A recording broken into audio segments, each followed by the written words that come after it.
বাহ, খুব সুন্দর।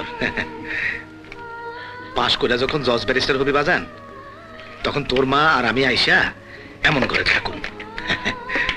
তোর মা ফল আর পিঠা পাঠাইছে, খা, আমি একটু চাইয়া দেখি।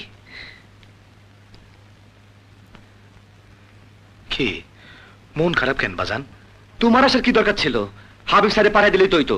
তোর হাবিব স্যারের স্কুলে পরীক্ষা, তাই আমারই পাঠাইলো। কিন্তু কলেজে গেছিলে কেন? মাস্টার সাহেব কইলো তুই সকালে ক্লাসে থাকবি, তাই খোঁজ করতে গেছিলাম। কি ভুলটা না করছো? ভুল করলাম? কলেজের অনেক নিয়ম কানুন। নিয়ম কানুন?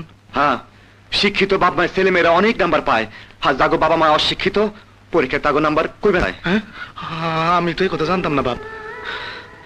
কলেজের দারোয়ানরে কিছু কইছো?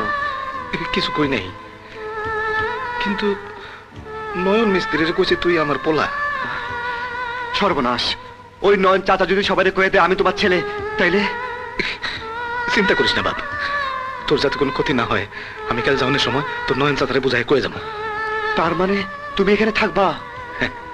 2 দিনের ছুটি নিছি, এই প্রথম তোর কাছে আসলাম। একটা দিন তোর কাছে না থাকলে মন ভরবো?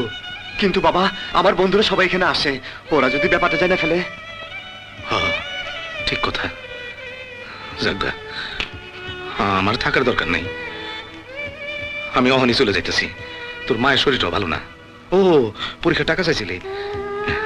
পুরা 2000ই আছে, তোর মায়েও 500 টাকা দিছে।